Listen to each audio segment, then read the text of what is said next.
Okay, welcome back to Reading at Homes with Holmes. This is going to be part A, of chapter 8, I believe, because although me and Macy fully intended to do the entirety of chapter 8, as soon as we got halfway, we thought there's way too much discussion. And Sue, I'm actually particularly excited that you're here because when we exchanged emails, we talked about what my family calls that 4-to-1 rule, where McGilchrist kind of misses the oligarch that we learned from Matthew's work.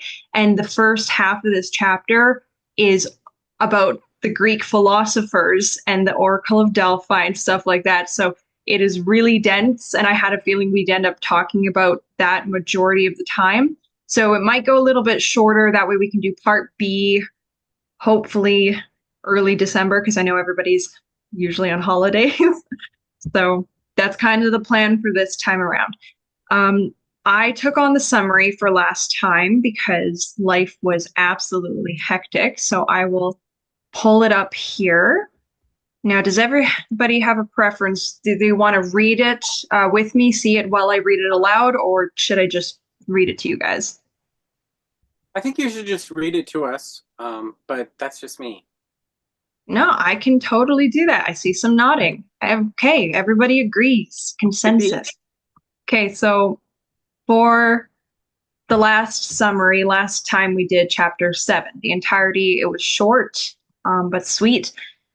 Heretofore, the master and his emissary has expounded and explained the micro intricacies of each hemisphere, both as intentionally isolated entities through things like magnetism and split brain patients, and then more accurately as their interwoven relationship. Iain embodied, in my opinion, his insight of the optimally harmonious hemisphere dynamic in the pages by beginning with the whole in his introduction, then sweeping through the parts of the brain in part 1, and now in chapter 7, returning to the whole in part 2, where he begins expounding the macro of how the hemispheres map onto the more recognizable world we participate in. This is at least the second read through for majority of the Holmes clan, but for many of the people partaking in this reading journey with us for the first roundabout, part 1 has been said to be intimidating with its numerous terminology, because it is no secret that most of us plebeians don't use the word hemisphere on a monthly or even yearly basis, let alone now encountering it 5 times per page. But its nuance in the description of the human experience, that's also what makes it complicated for a lot of newcomers. Iain admittedly states that this book was not written for the average Joe. This book is positing a theory with insights going back to the beginnings of the Western world and leaving no standard school subject unchurned. Part 2 of the book, as we started in chapter 7 and now continue into 8, I believe will prove smoother for those watching this podcast or reading along with us on their own accord, because it delves into more contextual examples in our known history, unveiling the indelible imprint of the hemispheres in everyday actions for those not accustomed to attending to life in that manner. The purpose of part 1 was not only to share the knowledge McGilchrist spent years garnering, but to seek the solution to the problem he spent years postulating. An accretive imbalance, hemisphere utilization bias favoring the left hemisphere, is the problem he's been recognizing now. The first step to solve any problem is to acknowledge there's a problem in the first place. As we slip into chapter 8, I recall listening to the books and podcasts of Matthew Aird and Cynthia Chung, whose insights into our untold history made McGilchrist's theory only more robust. It aggrandizes part 2 of this book beyond standard context. Some of my first podcasts of Matthew and Cynthia consisted of, what? As he stitched further thread into the timeline tapestry of history, which is virally other people's failed or fruitful intentions. And what is intention downstream of, if not attention? What I call motive attention. Each historical figure they listed or event that occurred that I knew nothing of began to feel like narratives I enveloped myself into as a kid. It wasn't merely enrapturing, it was comprehensible. The hemispheres, the human brains of history, became relatable because I now knew that any one of them could have been me and my brain, which chapter 7 alludes to. It pays homage to the idiosyncratic imitative nature we demonstrate with one another and how it's at the core of what rounds the human experience, empathy. It's because of this book and the works of the Rising Tide Foundation and the Canadian Patriot that history was put back in its rightful right hemisphere place as the perpetual process it is, versus the static, abstract remnants it was originally painted to me to be. So that was the summary I did for chapter 7. Wonderful. Which leads us into chapter 8 now. Okay. Everybody seeing? Okay, I see some nodding. Now, this is page 257. So we'll start here. This really kicks it off, kind of building his mode of attention where this chapter starts to go, and the importance of him stating his goals and intentions will also clarify to everybody reading where he's not looking. When somebody tells you, this is my goal, this is the problem I'm trying to solve, it immediately tells you about all the other things they're leaving out, which helps us understand the biases going into it, so we can expand upon the works as our job is. So, problems of right hemisphere functioning exhibit a preference for the primitive facial pattern found in early art of inexpressive schematic features. The importance of the right hemisphere in processing faces and apprehending facial expressions, in feeling and expressing emotions, including and especially through the face, in feeling empathy and in appreciating individuality, has been referred to above in chapter 2, as has the bias in the right hemisphere for the capacity of aesthetic enjoyment.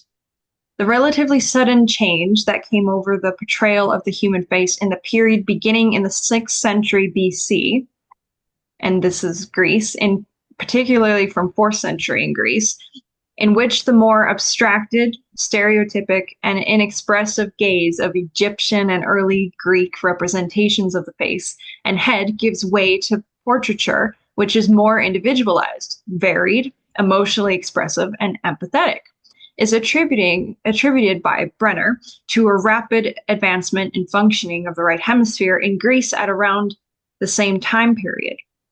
Other evidence for this, according to Brenner, would be evolution of a body of high expressive poetry, rich in metaphor, the evolution of the idea of the individual as having legitimate claims to be balanced with those of the community at large, and a sense of empathy with others in general, as well as an interest in the natural world, to which I would add a sense of humor based on ironic appreciation of the pathos of man's position in the world as a being towards death. In support of his thesis, Brenner cites the work of Hans Joachim Hufschmidt, a German scholar who has studied the direction of gaze in 550,000 portrayals of the human face over time. Now, this, as an artist, was so neat. This work, published in 1980, yields a remarkable finding. It seems that early two-dimensional representations tend to show the face either looking straight ahead or looking towards the viewer's right. However, during the period between the 6th century BC and the Hellenistic period, there is a clear shift of orientation, so that the majority of portraits come to face in the opposite direction towards the viewer's left.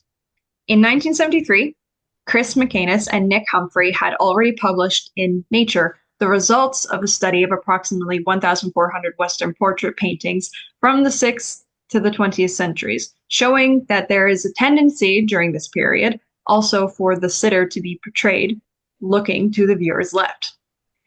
These findings have since been confirmed by others. The implication appears to be that the focus of interest comes to lie in the viewer's left visual field, parentially subserved by the right hemisphere, at the same time that the more emotionally expressive left hemiface of the subject, controlled by the subject's right hemisphere, is exposed to view. That is so neat, because you know that people don't pick that consciously. Which the artist, when I'm looking at somebody, I've never consciously picked which side of the face to choose. But that goes back to, I believe it was chapter 6 and 5, where McGilchrist talked about the subconscious, which the right hemisphere is heavily involved with. So it's the right hemisphere subconscious as the artist acknowledging that the left hemiface is the more expressive, and therefore you are more drawn to draw that side of the face in these periods, which I found was just brilliant. The strength of Hutschmidt's research, apart from the enormous scale of his undertaking, is his inclusion of the ancient world. This reveals a distinct shift towards favoring the right hemisphere in the appreciation of representations of the human face from the 6th century onwards. According to Brenner and Hutschmidt, the tendency was lost again in the Dark Ages, but re-emerged at the Renaissance.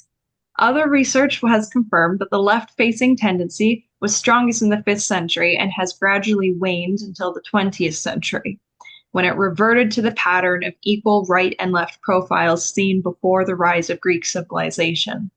This finding is of considerable interest in view of the thesis of this book, especially in relation to what I see as the rightward shift in the brain that occurred at the time of the Renaissance and the leftward shift that is evidenced in modernism.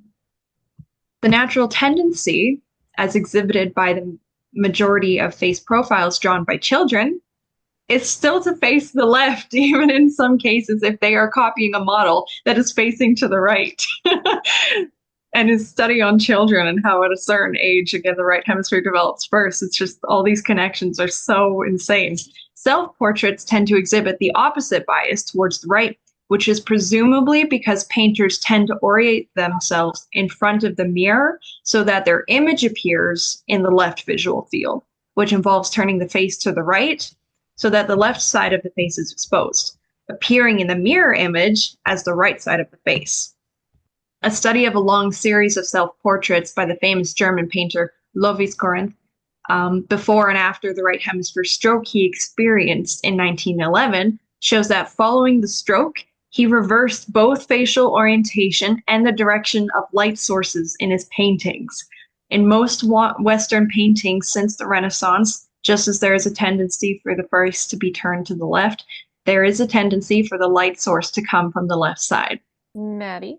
I Yes. think that Nate put up his hand. Yes, I see that. Oh, I was just going to say that what you're doing is you're kind of approaching it the different changes between the right and the left hemisphere in terms of you're making a connection between the process of maturation and the growth of a person throughout the different stages of their life. When I was reading it, I was kind of looking at it from a point of like cyclical almost catastrophes of time. I wasn't considering that as much. I was thinking of like, okay, well, there was like in 1300 BC, there was like a bunch of volcanoes and comets or whatever. And then there was a period where maybe there was a certain synthesis or people were shocked a bit. And so there was a balancing of or coming together of the hemispheres working together. And then there started to become a new cycle of differentiation and that's what I was kind of looking at it through that kind of cyclical time periods, but not even thinking just start it right from the individual and its lifespan. Yeah, for sure. That's one of the things. It's a little bit of a habit, but it's also for context because there are some people that, even Erica, bless her for being here today. I don't believe she's had time to catch up on the journey. So even reminding people that this is the macro now about, looking back at history as these studies are doing and looking at, you said, the cyclical habits, the dark ages. It's not a coincidence that, when people, this is something that even Peterson alluded to a long time ago. When people are poor, they don't think about their environment or how to better their neighbors because they're so busy in survival mode.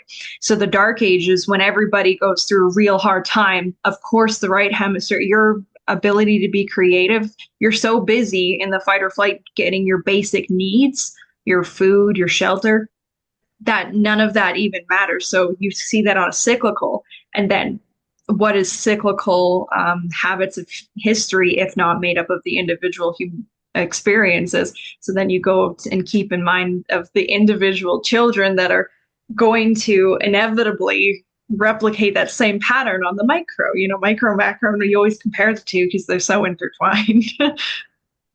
Does somebody want to take over reading for me? Oh, Macy, do you have something? I was gonna say like my screenshot exactly is where you are about to start, so I can, because I think this Perfect. plays into what Nate was just talking about, which is like I think he's talking now since you've given the context for those who are a little bit new to this.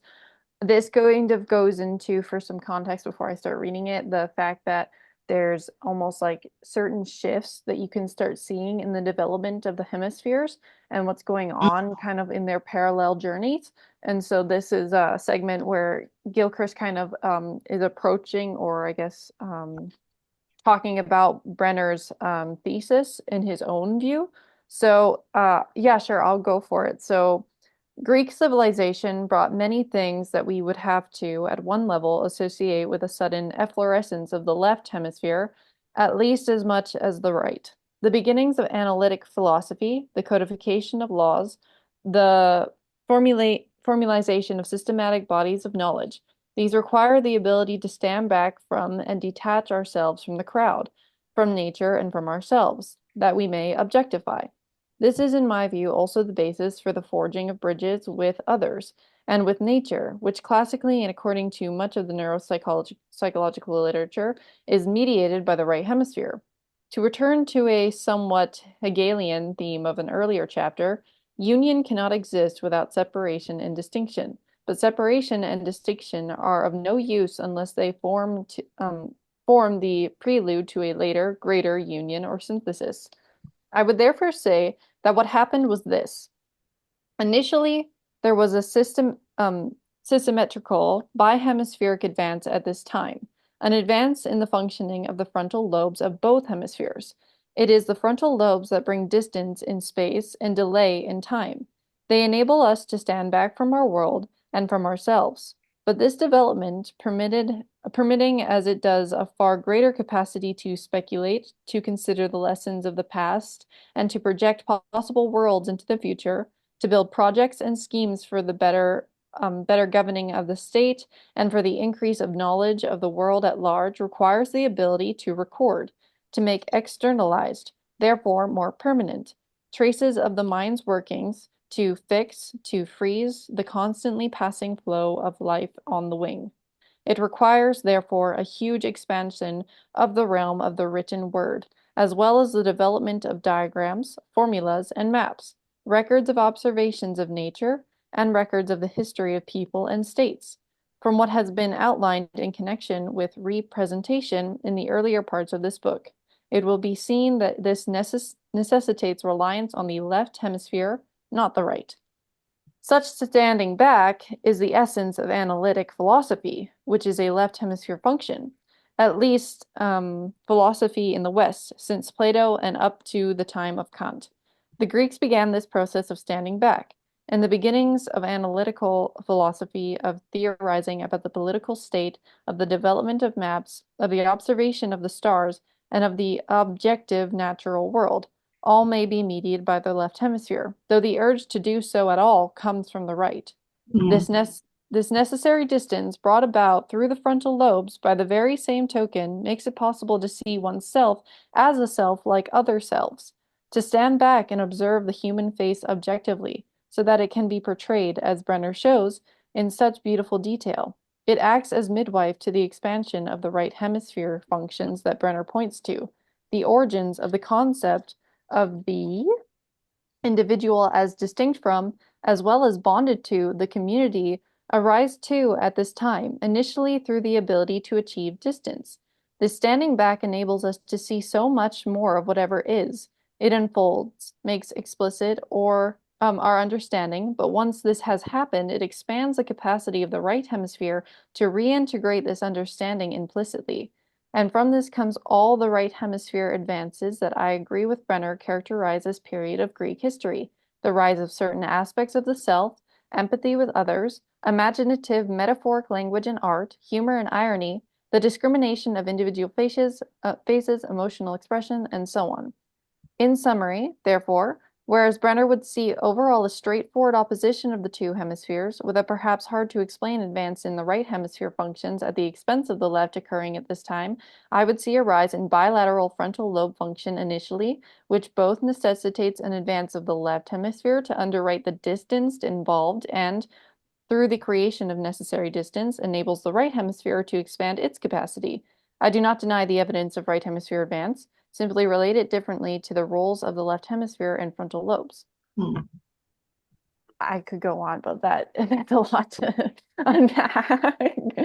But yeah, so you can see how there's a bit of that, I guess, trail of like, oh, so there's something happening alongside each other, and this necessary distance to kind of like help you step back from reality where it's like you're experiencing your experience. If the left hemisphere isn't too, I guess, dogmatic and analytical in its reductionism, it can really help the right hemisphere or our right hemispheres use that distance to reintegrate into the community even more. But yeah, what's up, Nate? I was just saying, so is the necessary distance, well, because when we're talking about like if I jump forward into the Renaissance, the perspective and the distance of seeing things from that perspective, that's all right-brained kind of approach, right? But that's not what. But when we're talking about necessary distance, we're talking about that, but we're also talking about what, specialization of technologies or like mathematics. I mean, could you go into that a little bit more? Yeah, so I definitely think that you're onto something. I think there's actually something in this chapter that talks about technology. But when we're talking about the necessary distance, it's almost like we are in our household, we kind of say like you can't build a civilization without a tape measure, right? So when I was reading it, it said that the left hemisphere is capable of doing all these things. It's capable of, I guess, making maps out onto society, and it can kind of get really reduction. He said it's responsible almost for analytical philosophy because what you're doing is you're creating that distance where, okay, so now I'm kind of standing outside of the immediacy of what's going on, and I'm kind of playing with, well, what's going on, what's happening, right? So that definitely would help you to systematize things, like technology wise for sure. But at the end of the day, the instinct and the wanting to do any of that in the first place comes from the right hemisphere. And then how they were playing with that in the sense of like bases and all that is like there was at first in the Egyptian culture a bit of that like plain face. And it goes on later on if Maddie or Kyle or anyone wants to bring up some of the screenshots on that, where it's a bit like the face is very interesting as to how it relates to the hemispheres because there were other ways, and it'll be mentioned here, and I might even share it afterwards, of how there wasn't that initial difference between body and mind and soul in the beginning. That wasn't something where we had words or even ways of seeing the world like that. But there were almost like a funny thing where we would attribute maybe a specific organ for why we do what it is that we're doing. And then afterwards, it kind of started to transition more into, I guess, this distance. And then there were different words for like mind, body, soul.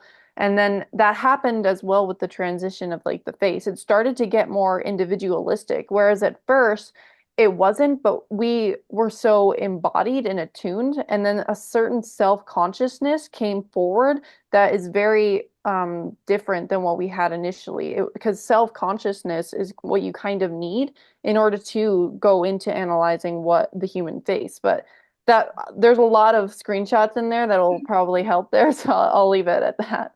Yeah, and if you think about a practical example, think of men and women. You know, men and women, if they were the same, they wouldn't complement one another. But men and women complement one another because they have necessary difference is also like a necessary distance. It's the same thing with harmony. Harmony doesn't work if you have the same notes, but you have different notes and then you have harmony. So you need that space between the notes. You need the difference.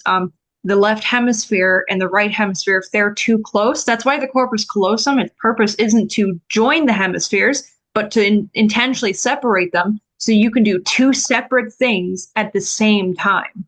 That's the necessary distance. I think it would be also, you could say that it would be to expand the realm of, let's say, feeling. First, there has to be a processing of the emotions in the body, and then a return to, or creating a distance, and then a return of that emotion to the in the processing to feeling. I know that sounds funny, but I guess it's a good way to put it, because anytime there's going to be tremendous change, there's going to be emotional upheaval, and then there's going to have to be a processing, and then it's going to be it's going to create differentiation. Yeah, no, yeah, that's what we call mapping. Yeah. Oh yeah, yeah. Okay. Go ahead, Sue. Yeah, I was just gonna say the same.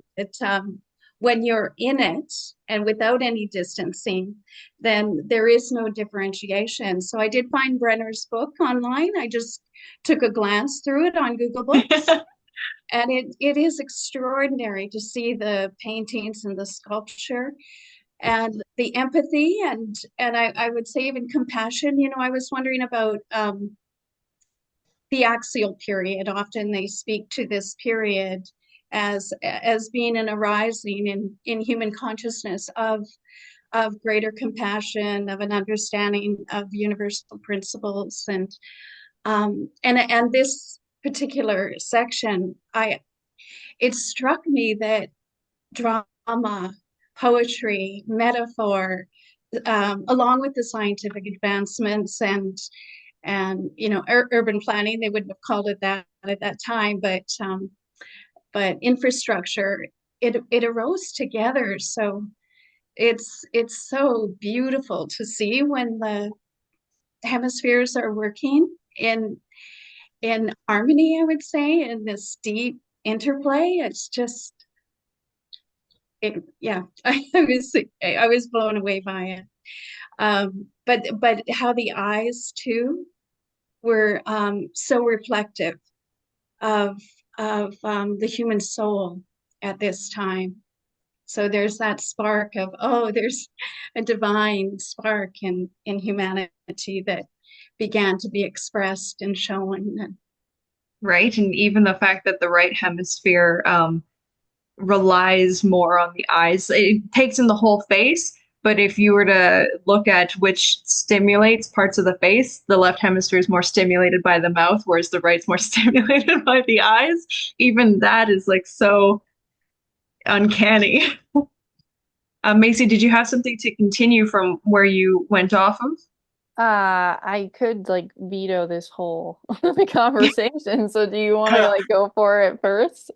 I could jump forward to that section on with Homer about the mind and body not Yeah, having a yeah, necessary yeah. distinction. Yes. So Yeah. page 263 in the physical book, it's in the subsection Archaic Greece. And then I'll have you scroll down to where I'll actually start reading because it's like 2 paragraphs in. Okay, subsection Archaic Greece. Here we go. Haha. Okay, 2 Okay, so I'm paragraphs. starting from in Homer, as I mentioned in part 1. Aha. All right, perfect. So, in Homer, as I mentioned in part 1, there was no word for the body as such, nor for the soul or the mind, for that matter, in the living person. The soma was what was left on the battlefield, and I don't know how to say that, Suki was what took flight from the lips of the dying warrior.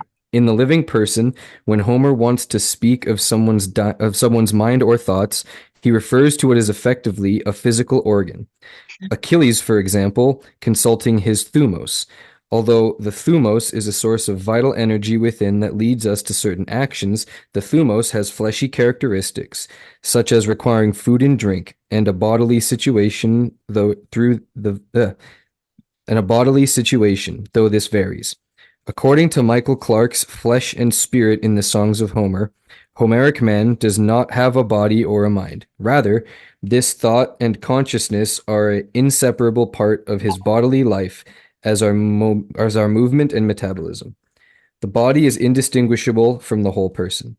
Thinking, emotion, awareness, reflection, will are undertaken in the breast, not the head.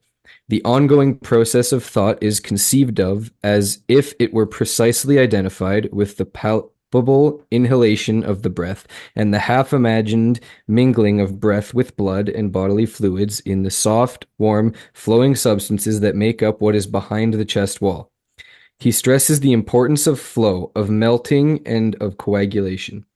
The common ground of meaning is not in a particular static thing, but in the ongoing process of living, which can be seen and encapsulated in different contexts by a length of time or an oozing liquid. These are all images of transition between different states of flux, different degrees of permanence, and allowing the possibility of ambiguity. The relationship between the body and mental identity of these entities is subtle and elusive. Here, there is no necessity for the question, is this mind or is it body? To have a definitive answer, such forbearance, however, had become impossible by the time of Plato and remains, according to the current trends of neurophilosophy, impossible today. Words suggestive of the mind, the thumos family, for example, range fluidly and continuously between actor and activity, between the entity that thinks and the thoughts or emotions that are its products. Here, Clarke is speaking of terms such as Iain Minos. The life of Homeric man is defined in terms of processes more precisely than of things. Minos, for example, refers to force or strength and can also mean semen, despite being often located in the chest, but it also refers to the force of violent self-propelled motion in something non-human, perhaps like Scheller's drang. Again, more an activity than a thing. This profound embodiment of thought and emotion, this emphasis on processes that are always in flux rather than on single static entities, this refusal of the either-or distinction between mind and body, all perhaps again suggest a right hemisphere dependent version of the world. But what is equally obvious to the modern mind is the relative closeness of the point of view, and that, I believe, helps to explain why there is little description of the face. To attend to the face requires a degree of detached observation, that there is here a work of art at all. A capacity to frame human existence in this way suggests, it is true, a degree of distance as well as a degree of cooperation of the hemispheres in achieving it. But it is the gradual evolution of greater distance in post-Homeric Greek culture that causes the efflorescence, the unpacking of both right and left hemisphere capacities in the service of both art and science. With the distance comes the term closest to the modern, more disembodied idea of the mind, nous, which is a rare in Homer. When nous does occur in Homer, it remains distinct, almost always intellectual, not part of the body in any straightforward sense. According to Clarke, it may be virtually identified with a plan or stratagem in confirmation to the processes of the left hemisphere. It is like the flight of an arrow, directional.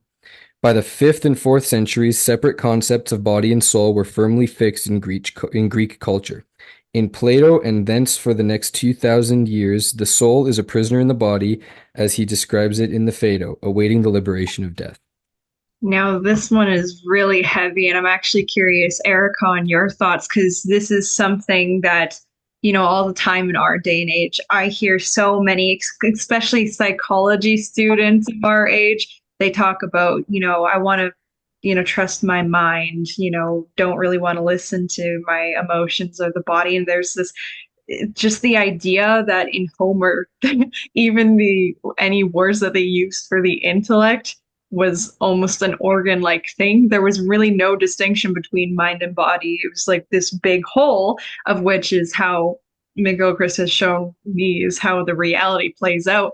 But in our day and age in the West, and especially kids nowadays, it's like this weird dichotomy. And I was wondering if you had any thoughts to share on this concept, if it's weird for you or not. I'm honestly still thinking about it, but I know what you mean. That's funny. You said, yeah, like psychology students I don't know. I hadn't read through this part previously, so I'm like absorbing it right now. That's fair. There's a lot absorbing. Yeah. Another bodily function. Okay, and then after that, mine keeps going from there because he starts going into Jane. Oh, Nate, I see your hand. Well, I was just gonna say that one thing though, it reminds me of all the games I used to play as kids, like Shipwreck and all these themes. My whole childhood was kind of like that, running around. But it reminds me today, and in today's world, while we have that absolutely Discardian influence going on in universities, there is also in popular culture we have comic books of like it's almost kind of it's not really Homeric because it sucks, but you know, Marvel comics and all that. They're pretty in that. I mean, with all their action I think what's superhero intriguing setting. here about Homer's take on this, though, is that he's taking for granted the right hemisphere, and that's why the writing is the way it is. Because Oh, why okay. would you distinguish either or when this is just is?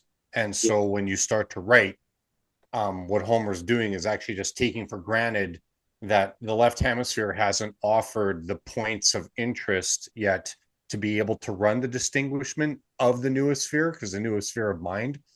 And so that's where Madison alluded to earlier, where I you're going to get a compliment, right? So we get to reflect on Homer. Like, so Homer sets out to write. Some would even argue that Homer was actually trying to describe the oligarchy, because of even how the gods would influence and whatnot. But Yeah. the one thing is that to describe input through organs, whether it be in the chest or gut feeling, um, I what's see. intriguing is that this is something that by instinct the right hemisphere just does, Yeah. because it's connected to the body as a whole, whereas the left hemisphere is not. And it only pays attention to the body with respect of utility, utilization, and power. So, and then actually only half of the body. So what's intriguing is that if you actually consider that, this is the part where there's some nuances that needs to be considered in what Gilchrist is doing here, because as he forementions earlier, we are looking at the Western evolution that he brings in more specifically, but the East has an older relationship as a whole to the world as a whole. So what's intriguing is that, like, the art side of things, the face side of things, civilization, tape measures, infrastructure, time and distance in literature, poetry, the Asian cultures, like in India as well as China, and even areas of Russia, actually have more time and reference points that we could include into this. But Gilchrist doesn't really make that distinction because he was focusing on the West, because the West is currently where he's concerned with. We have a problem. So, and the reason being is that as the left, like, consider what is happening in this chapter. He's trying to start to paint the picture that the hemispheres are discovering each other. And this is intriguing because self-consciousness evolves. And this is intriguing. This is an interesting idea, because this is almost like allowing the left hemisphere to realize the right hemisphere exists. So that idea, even of itself philosophically, is what allows for the evolution of literature. And that's why he alludes in earlier chapters, when we talk about musa-language and we talk about the difference between using pictures as language, and then we move on into phonetic alphabets, but then it goes from right to left, left to right, up to down, down to up. And the hemispheres have a proclivity, a preference, if you will, for how that happens. But over time in the West, the left hemisphere keeps with every bit of it's we talk a lot in our household about left, right, left ping kind of being the not so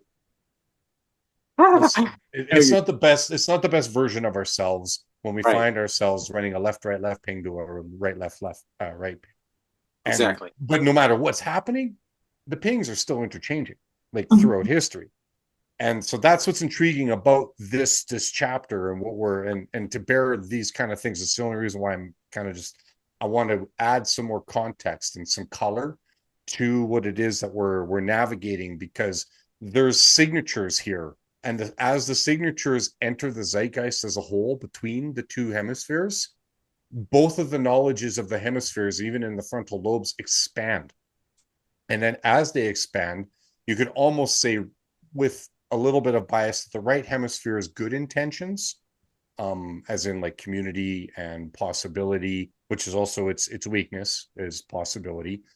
That's what makes it stop and pause a little longer. It has a natural instinct for devil's advocacy. But the left hemisphere works with assertiveness, power, utilization. So it'll grab the knowledge and almost apprehend it first, while the right hemisphere is continuing an integration process. But this is happening also with us, like in our Western culture, within the domains that we're currently in. And so as we're learning about ourselves, it would behoove us to try to actually, that's why you want to put the emissary in its place and let the master have the day. Because otherwise what ends up happening is you'll get into that hall of mirrors, which Gilchrist forewarns about. And if anybody has an ounce of humility, they'll see that happens in their own life when you get left hemisphere locked on a topic, dog on bone, dogmatic, hence that term. Then all of a sudden you're losing that overarching picture. So just wanted to toss that in there. Yeah, that reminds me of, there were so many figures in this chapter where, he had was it chapter 4, I think, where he dedicated almost the entirety to Heidegger. And, Matthew has exposed a little bit of Heidegger for being part of the oligarch-like class. And, but even in this chapter, there's a small section where he pays homage to that. He points out the fact that Heidegger has some sleight of hand and takes different people and makes them, like Heraclides and Heraclitus. He explains how each of them are almost on polar opposite ends philosophy wise. It's like comparing a Plato to an Aristotle, but because of a sleight of hand in interpretation, he basically calls them the same. And so I struggled a lot with that dynamic, throughout this chapter, because he brings up these new individuals, and it's the nuance about even Heraclides. He said that Heraclitus had no respect for the people. Like, as an individual, he was not a kind man. He didn't share his works with normal folk. He thought very lowly of normal, everyday, middle-class people like us. And yet his works were very, what he would consider to be right hemisphere open and implicit and some intuitive thought. So it's that 4-to-1 rule where two things can be true at the same time. And this just appeared with every single person he brought up. And I was like, okay, this is discernment practice. If there was ever a chapter to like really test how discerning we are in individuals, this chapter did it for me. And that's why I was like, I don't know if we'll get through the whole chapter. There's a lot to cover here. If we want to go into that, unless somebody else has something right off the top of their head, there's this point that builds off of the challenge Dad kind of just put out. Well, for me, I really like your dad's point, Mike's point. And when I was reading this chapter, that was like a saving grace for me, was seeing an appreciation for the Homeric, and before that, even to the Egyptian, as being very much in the right brain. Because I have a lingering Western snobbishness or something, where I'm like, and I don't even. That's so fair. That's such a fair thing to say. This is why we appreciate Matthew and Cynthia's work. because even based off of some of the descriptions in here where it talks about Plato's work, um, Matthew speaks so highly of Plato and going through some of his lectures with him, understandably so. It sounds like he was really fighting a battle with, this increasing left hemisphere encroachment. And Plato was, Kyle described it kind of using the tools of the left hemisphere to get into the minds of people. It's like, the right hemisphere, because my clan always describes it. Dad did it's like the little person knocking on the window, let me in. The right hemisphere, it's silent and is in terms of language the way we know it in the Western world, but it's always trying to ping. And Plato kind of plays that to Matthew and what Matthew's taught us, and yet in here does them a little bit disservice. And this is where you ask the question, okay, which version of Plato does McGilchrist have? Because more context will change that. It would have been nice. It would have been nice to see that this is the one. Unfortunately, one of the what would you call it? A handicap of Gilchrist by not allowing for the oligarchy to actually permeate through this thesis. And the reason being is that sophistry, if you wanted to say that at this stage of our development of humanity, if you would like to be able to give the devil its due and say, what is the left hemisphere's greatest achievement upon humanity, which is like all of us, it would be sophistry. Sophistry is the left hemisphere's greatest achievement. It is taking the ability to take that which is not true and to sell it as true through the art of language. And I feel like as a society as a whole, when you're looking at the hemispheres imprinting upon society on the macro level, which the whole back half of this book is all about. Like I said, as we keep going, I get more and more excited about this journey because I've done this book several times. And as a society as a whole, we are not respecting the left hemisphere's nefariousness, although it would not see it as that, with its regards to sophistry. Because from this sophistry, you get theosophy, you get bureaucracy, you get socialism, you get fascism. Both are products of the left hemisphere. So much of the... Sorry, go ahead. I was going to cut a joke. You get like Kamala Harris. Among others, yes. So it's just... but more importantly, for wisdom to have its voice in this conversation, we also get ourselves. And we are just as capable of doing this thing because hemispheres have been a part of the story. I mean, that's God's gift to humanity, right?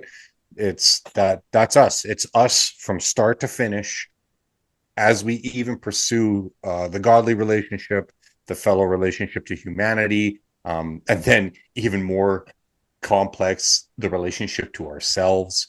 So just, it's intriguing to say the least. Yeah, I think we should throw ourselves into that challenge right now. Does somebody want to read this for me? Do we have any volunteers?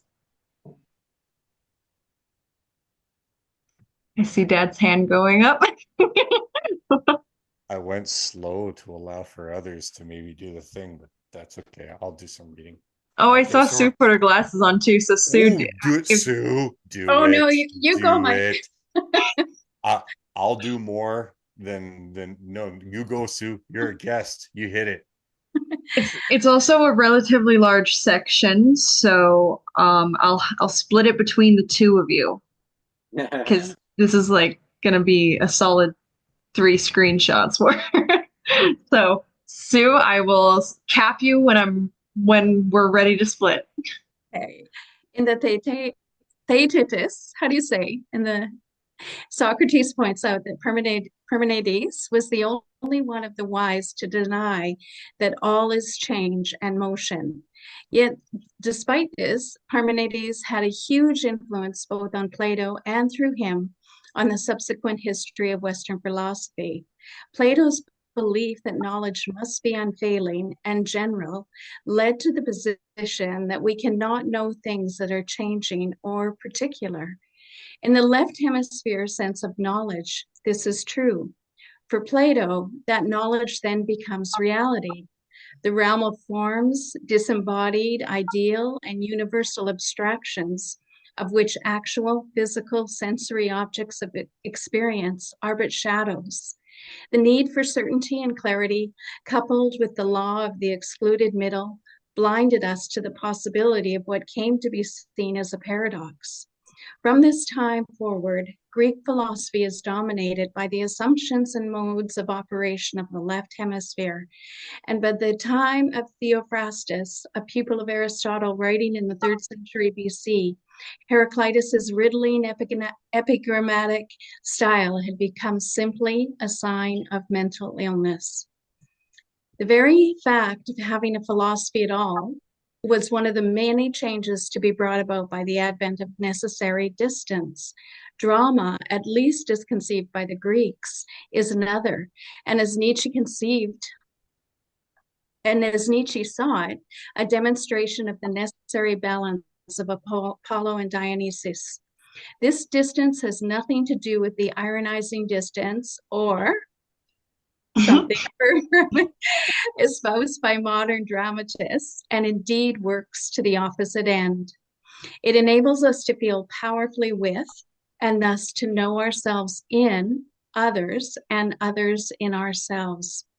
Man must listen to an echo of himself before he may hear or know himself, as Snell says, and it is in drama that we find that echo.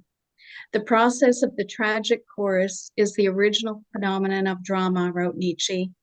This experience of seeing oneself transformed before one's eyes and acting as if one had really entered another body, another character. In tragedy, we see for the first time in the history of the West the power of empathy as we watch not just the painful molding of the will and of the soul of men and women. The constant theme of tragedy is hubris, but the gods themselves in evolution, moving from their instincts for vengeance and retributory justice towards compassion and reconciliation. And it is also in drama that opposites that can never be reconciled in the explicit discourse of philosophy came to be, nonetheless reconciled through the implicit power of myth. There was in Athens a special cult of Prometheus, the god of technical skill and intelligence, though not of wisdom. It will be remembered that it was Prometheus who stole fire from heaven and gave it to mortals. In the terms of this book, the emissary taking to himself the power of the master. It was said that Zeus had planned to destroy humankind and that Prometheus's gift brought them hope of power to resist. For this crime, Prometheus was chained by Zeus to a rock, where every day his liver would be torn out by a bird of prey, only to grow again in the time for the next day's torment to begin. In his play, Prometheus Bound, Aeschylus sympathetically represents Prometheus's fate, although through the device of the chorus, he is unable to remain ultimately ambiguous in his stance. He puts into Prometheus' mouth this justification of himself as the deliverer of humanity. Before they were like babes, but I roused them to reason and taught them to think. Though they had eyes to see, they saw in vain. They had ears, but could not hear, but like forms in dreams, they spent their entire lives without purpose and in confusion, until I showed them the rising of the stars and their settings, hard to discern.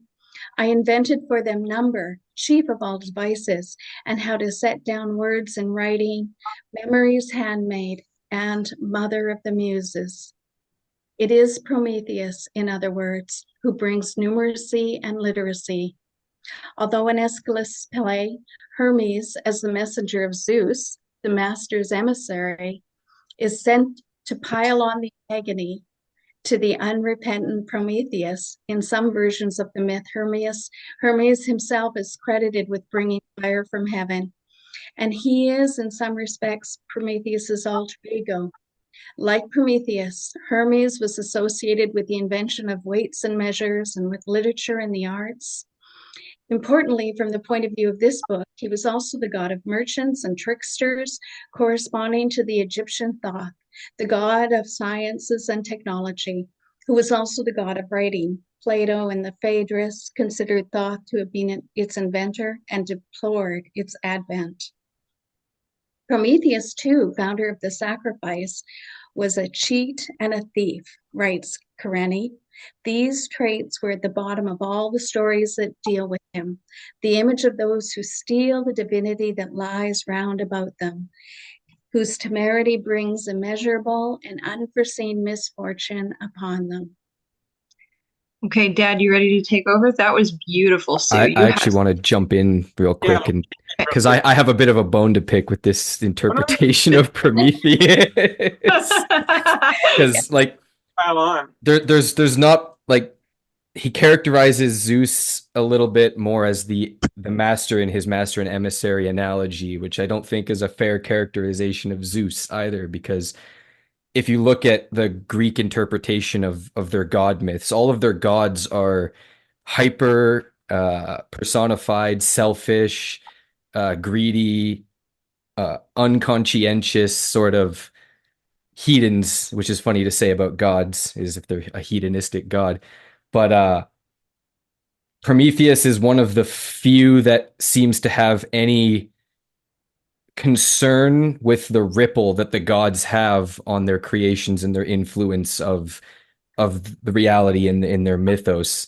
And so I don't see his spreading of like the Promethean fire, so to speak. The fire that he gives is your mathematics and other tools that are of the left hemisphere. But once again, like, how do you get out of your desperate, solemn survival mentality? Is, well, you need your left hemisphere to get through that, and then start to uplift yourself into these other modes of thinking. You know what I mean? Like, you don't get to the point of even a philosophy, which is once again using another left hemisphere tool set, without first journeying through the context of time that gets you to the point that allows you to start philosophizing about all of the right hemisphere experience that you've collected and gone through. Yeah, I just wanted to add on too. Similarly, I was surprised, especially following from Lyndon LaRouche and the RTF and Matt's understanding. And so my understanding is that Athens at that time was in its height of socioeconomic prosperity, and so there was a confidence and a positivity about the potential for human reason to rise human beings up. And so I love RTF's take on Prometheus Bound. And there was a lovely man who did one of the RTFs, his Dan Leach, I think, on, and he noted that was it Hesiod or who had written Prometheus before, but it was almost like an adolescent trickster. And it was only in Athens where they actually had temples to Prometheus as well as Athena. And then Shelley wrote Prometheus Unbound. So it's a further evolution of humanity almost, that we spiral through these. I don't know if I want to use spiral, but did we get to the end? Maybe Mike is going to finish reading that. But I remember when he wrote about the hubris of Prometheus, and I went, "Oh no!" So no, yes, I'm totally with you, Sue. Dad, what did you have to add? So I'm in agreement with much of what Kyle had said, and this is where, unfortunately, I feel like Gilchrist has gotten. This is unfortunately what happens when you sit behind a desk for life. So I have One that. of the interesting dynamics about Prometheus is that there's also like when you even read earlier, when they're giving an account about Prometheus, even though this is being interpreted by Gilchrist, like this Apollosian Dionysus dichotomy, this is very oligarchical. This is very theosophist. This is very either or. This is like offering the economic Keynes versus Hayek. This is a false dichotomy. Yeah. And another thing to bear in mind is that Prometheus also has early signatures of Christ.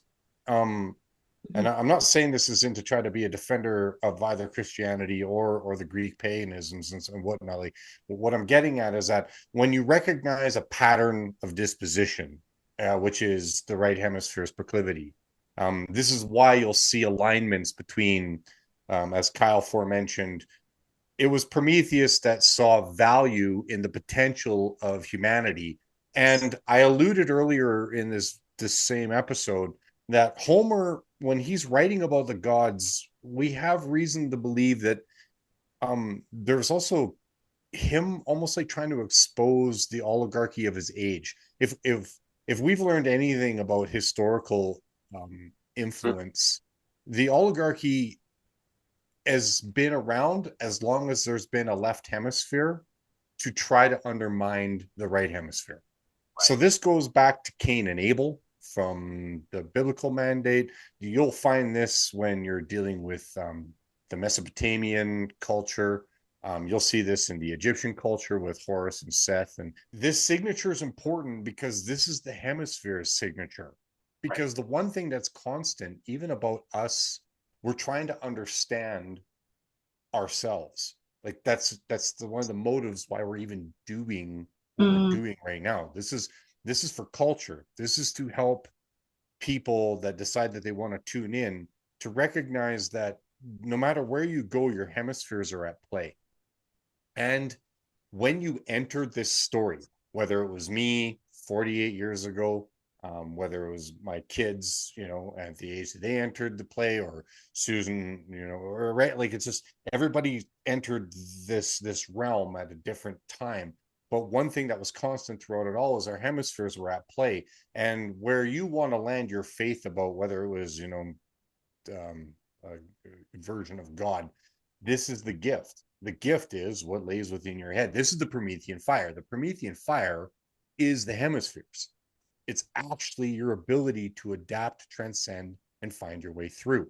And that's why I agree with Kyle. This is a little bit of a reduction version of Promethean dynamic, if you will. Now I get the story and I understand the play, but that's not how this actually plays out. Like, when you hear the philosophers say, does a saltwater fish survive in a freshwater bucket?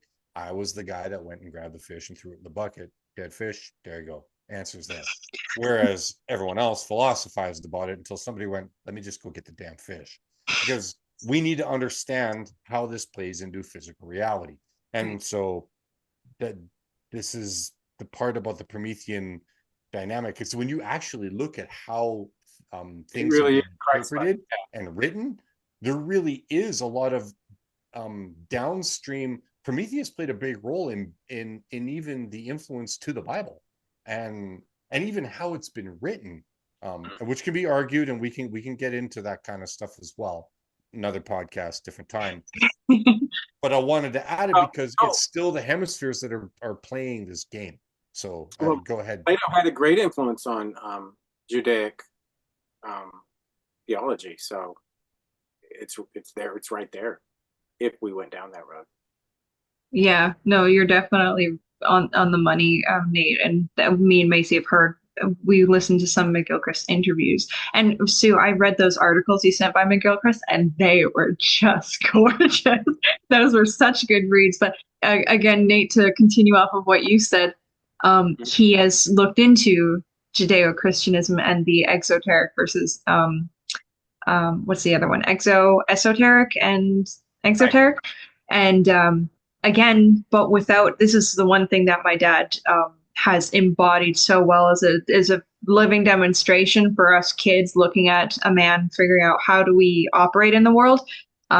McGilchrist is looking at all of these philosophers and all of these stories through the mode of attention or the lens, Well, through the lens of the hemispheres and the hemispheres only, which is why he is missing other aspects, whereas Dad has encouraged the truly the optimal lens of the right hemisphere is ever expansionary.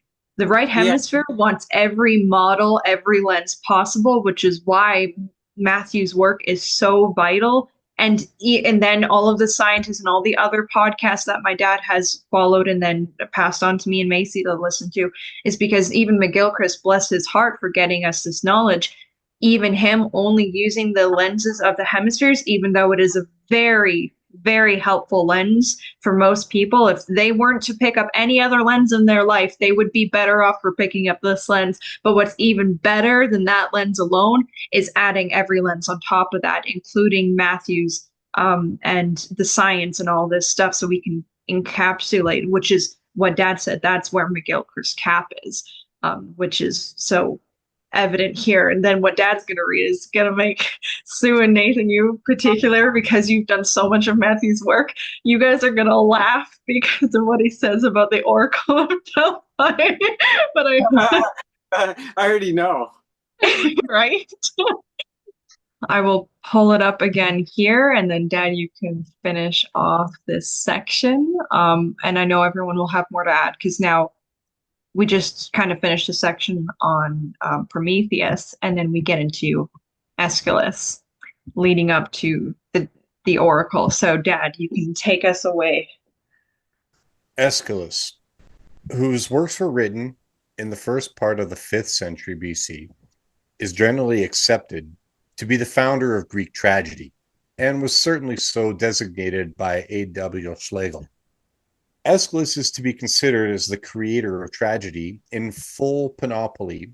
He sprung forth from his head, like Pallas from the head of Jupiter. What is more, Schlegel considered Prometheus Bound to be the essence of tragedy. The other productions of the Greek tragedians are so many tragedies, but this, I might say, is tragedy herself. Ironically, it is not certain that Aeschylus himself wrote the play, although the consensus appears to be in favor. But certainly, if tragedy recounts the history of its hero's downfall from the height of glory to the depths of despair through the consequences of hubris, this play, along with Milton's Paradise Lost, he omits Paradise Found, must count as the epitome of tragedy.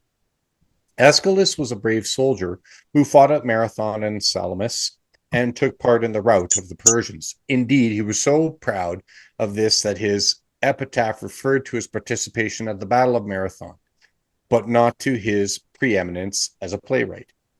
He was also a man with profound respect for the religious mysteries. He was an initiate of Eleusis, and it shows how seriously the mysteries were taken, that despite the esteem in which he was held, he almost lost his life for having supposedly disclosed aspects of the mysteries in his Eumenides. As a youth, he tended vines. You know, there's so much in that previous sentence. Like it's just for that just to be passed over and be like hand woven away. It's like, that's actually a really big deal. Anyways, we'll continue reading. As a youth, he tended vines, and according to Pausanias, on one occasion fell asleep in the vineyard. In his dream, Dionysus, god of wine, appeared to him and exhorted him to write tragedy. The plays he wrote were performed as part of the competitive spectacle at the festivals of Dionysus, which had then not long been established, because the cult got brought into. Okay, we'll leave that out of there. Aeschylus was then a Dionysian, not just in technical sense, but in the Nietzschean sense. His intuitive and imaginative art, ambiguous as Dionysus himself, the ambiguous god of wine and death, came to him via divine inspiration, announced to him in his sleep, and was inextricably bound to the world of religion and its mysteries. As Sophocles said of him, Aeschylus does what is right without knowing it. There cannot be a clearer statement of his debt to the workings of the right hemisphere. or drug inducement. Anyways, because that sends the right hemisphere on tangents, but that's another conversation for another time. MK Ultra. Aeschylus' description of the fate of Prometheus is profoundly moving and compassionate, yet also recounts the pain that comes on man from his hubristic attempt to seize and use what belongs to another realm in order to make himself powerful. Because, as Schlegel puts it, Prometheus is an image of human nature itself. Nathi Sultan, know thyself. These famous words were sculpted over the entrance to the temple of the Oracle of Delphi, which was also the left hemisphere's manipulation of that, which Peterson is also could be guilty of. Anyways, the Oracle itself, speaking through a woman who was in a state of intoxication from breathing the vapors arising from the infusion of sacred herbs, was a way of setting aside the ever too ready grasp on the world of the rationalizing intellect and opening it to the intuitions that arise from interpreting ambiguous utterances in an atmosphere of devotion, like speaking in tongues in a Pentecostal church. A sort of self-revealing Rorschach blot, rather like the Chinese book of poetic and purportedly divinatory utterances, the I Ching. It seems to me that Aeschylus' tragedy of Prometheus, the mind is coming to know itself without knowing it. It is the mind, in fact, the brain, cognizing itself. The tragedy of Prometheus is a tale of two hemispheres, and, in more general terms, the Greek invention or discovery of tragedy, based as it is on the ever recurrent theme of downfall through hubris, represents the paradox of self-consciousness, the beginnings of the mind coming to know and understand its own nature. I agree with that. Right, exactly. Within the same section, you get this beautiful little part here. And at the beginning, he looks at the Oracle of Delphi, is speaking through, he at least acknowledges the woman was intoxicated, but then he presumes the innocence of their interpretation is because of the right hemisphere looking to see a devoted, it's like, Yeah, no. you know what else gets screwed up on drugs? The right hemisphere. Like, it's not an amplifier. Yeah, but also he shouldn't include Aeschylus within that framework so neatly, because I have a lot more respect for Aeschylus as a playwright than I do for the Oracle of Delphi. You know, along the lines of shenanigans, bad things. I think though that something that is important to consider is that I think he's bringing up the point though that when it comes to that idea of a person who was in their mind going perhaps to the Oracle of Delphi to go in and receive some sort of interpretation, I think that it was like we know the nefariousness behind how that can be manipulated, but it seems to me that there's a recurrent thing of trying to reach for something outside of yourself. So Yeah. perhaps someone who was going up to the Oracle was like, okay, as he described, I'm kind of leaving my reason and intellect outside of myself and more so kind of going like, what does my intuition tell me? But so I think that that's how there's that slight shift of how he might be trying to attribute it to what does your gut tell you? And later on in the matter with things, we actually see that the gut feeling is downstream actually of your right hemisphere. So maybe that was because if we go on, there's special neurons actually that target that. So maybe that's why he's bringing that forward. And then the more bigger picture as to why this is important to consider in the first place is you can already see that Gilchrist is trying to say, what does it look like when we see these types of philosophies in tragedies on like Greek tragedies, right? Because what's happening is the evolution of us philosophizing, right? So then what's happening? And then what's happening is there's this, I guess, right hemispheric / left hemispheric commingling, and Gilchrist is going like, okay, so this is where I think that where it can be seen, right? And then there's that reciprocal relationship then of where we can go like, oh, okay, and then now us as understanding the hemispheres, how are we philosophizing them? So how are we seeing it in philosophy, and how is I guess the hemispheres seen in philosophy and philosophy seen in the hemispheres? And then that's going to be the push pull always, because we're a part of the very thing we're trying to understand, as Max Planck always alludes to, right? But I think that Iain was trying to point out that this so far in the evolution of our species as overall was our hemispheres were starting to see themselves, and then they were starting to differentiate themselves. And then this later on goes on into the work, but we might not necessarily touch on it. But then that later gets shown even in the way that we started to write. And it was like we started to separate things more. And so, and that has brought in a plethora of like beauty, and also tragedy. But I think that that's why we understand the oligarchical nature of like the Dionysus and how it can get manipulated. But I think that what he might have been touching on is what does it mean if you were the individual that decided to go and see Dionysus without having that notion that it was like something nefarious, which is actually very important to have in mind. And I think that that was perhaps that openness to something else.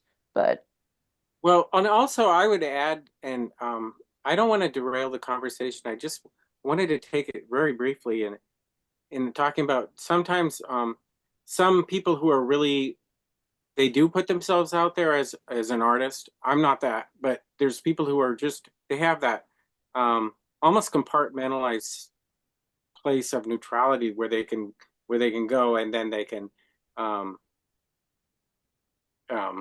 you know, make an well, I think you know what I mean, like make a play, write a play or something, you know, about the um that really is very expressive, artistic, and and it has a, I mean, yes, it's tragic. Maybe that's because there's a compartmentalized nature to it. Um, and that's why I like that at the that Aeschylus was actually a comic book. He was most proud of that, and I can see why. Because sometimes those people who are artists like that are, they're real fighters. Mhm. I Well, would and I just, I want to offer a counter thought Absolutely. here, because there's a difference between a playwright that is allowing a story to unfold and the Yes. characters are real, and there's a difference between a playwright that's a propagandist. Right. And so that's something that needs to be considered when you're going to read Aeschylus's work, because there's actually evidence to be garnered that at that time, like if the hemispheres are coming to a realization about one another within the culture, as this particular segment is proposing, then rest assured the left hemisphere sees this as a tool, immediately sees it as a tool, well within the culture. And Mm-hmm. so this is why you get students of theosophists, Mm-hmm. students of diction, oration, politics. This all emerges like that, but it's not like this came from the Greeks. Like if you look into other cultures, this is rampant within all sorts of other cultures. It's in the Chinese culture. I mean, Confucianism. It's in the Arabic cultures. Like so. So what actually matters here is our ability to discern which hemisphere's signature is on the work that we're reading. Mm-hmm. Because you can see it rot throughout the Bible. You Mm-hmm. can even see it in the evolution of Paul's writings of the different letters, where there might have been a little more of a left hemisphere proclivity for rules and regulations of biblical perspective, which I would consider to be so earthly minded, you're no heavenly good. And then you get so auspicious, um, uh, exoteric, ethereal. Now you're so heavenly minded, you're no earthly good. And it is our responsibility as individuals to be also in cooperation with one another to try to recognize with our discernment that 4-in-1 signature, because we've been sold to celebrate some of these individuals of our past in the wrong light. It would be like those who are Neoplatonists who see Plato's The Republic, and then they decide, without taking in the context of Plato's his personal plight, that which he was trying to solve. This is an individual who witnesses the death of his mentor, Socrates. Like these, and so therefore, you could even maybe argue that some of Plato's works, albeit left hemisphere because he's using language, his intentions were right hemispheric because he was wanting to solve a problem. I feel like when there's a legitimate problem that's attempting to be solved, the right hemisphere enters the equation by far. When all of a sudden it is, no, I want to solve a problem so that I can get a means to an end, if you will, that reeks propaganda. That just reeks the left hemisphere's confabulation. We'll do damn near whatever it takes, even through art, if you want to call it art. That what's that? The MI6 ran that. It's not a Tavistock. They literally came up with a trying to change what art was. Like you get a Yeah, no, and I'm not a fan of that at all. Right, exactly. Frankfurt I'm not School. adding it. Yeah, I'm not adding it as in it's a rebuttal to what you were saying earlier, Nate. I was adding it for more color, color to try to navigate exactly even our heroes of the past. I know. Right. Yeah, actually, Dad, what you said, and then what Macy had alluded to previously, Macy talking about, that externalizing and going to something beyond oneself. That, again, depending on the mode of attention, looks different. And this is the same thing you're alluding to in art. And he goes into that here, even what we call divinity.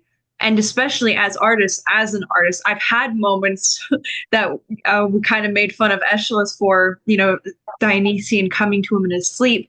But when I did that World Council for Health animation, I woke up and had the whole thing in mind. So even though it's described as this thing and McGilchrist is appreciating what I believe Nate was appreciating, which is that state that we actually do go into in order to come up with this thing.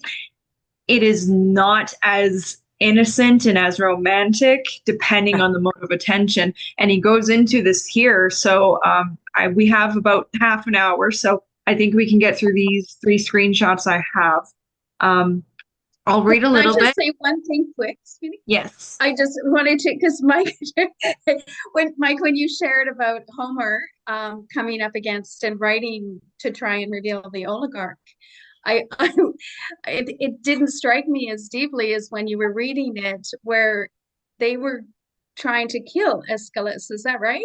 For revealing some of the Ulyssean mysteries, which then I'm just going to speculate, but it makes me wonder, was he writing Prometheus Unbound from that perspective?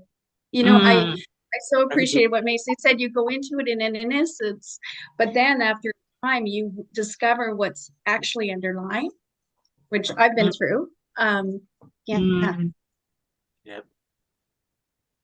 That's a nice insight, Sue. Thank you for sharing that. Oh my gosh, this is going to make this hurt even more. If anybody feels called, jump in. Otherwise, I will go. But does somebody want to read for me? I will. I'll read if you want me to. I will. Perfect. Okay. I will tell you when to stop. Tell me where to start. On the screen. This leads me to a consideration of the thesis of Julian Jaynes' remarkable classic, The Origins of Consciousness in the Breakdown of the Bicameral Mind. This book, now more than 30 years old, caused a stir when first published, as has remained in debate ever since.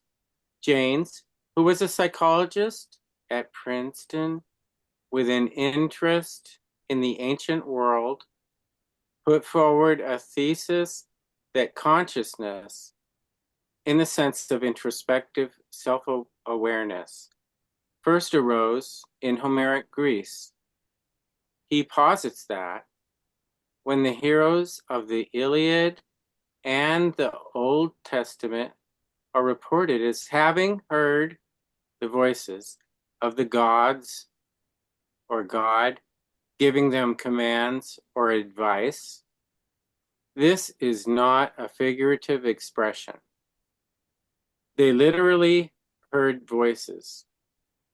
The voices were speaking their own intuitive thoughts and arose from their own minds, but were perceived as external because at this time, man was becoming newly aware of his own hitherto unconscious intuitive thought processes. These intuitive thought processes, James identifies with the workings of the right hemisphere. He compares the phenomenon with the auditory hallucinations experienced in schizophrenia, in which there is some evidence that the speech that surfaces as hallucination may be arising from the right hemisphere.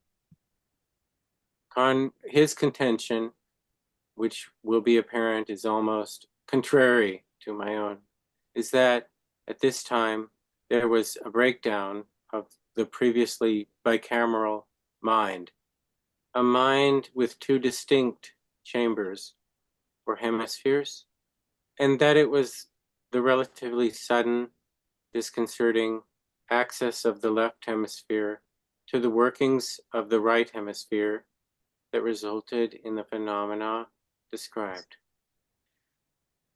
There is much to admire about this imaginative and in some ways eccentric book, but it remains a fact that while Jane's hypothesis continues to be as widely read as ever, it has not been taken up or expanded by psychologists.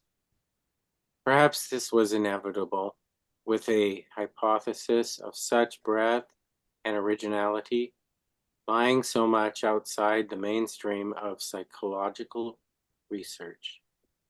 But I think there is at least one other important reason.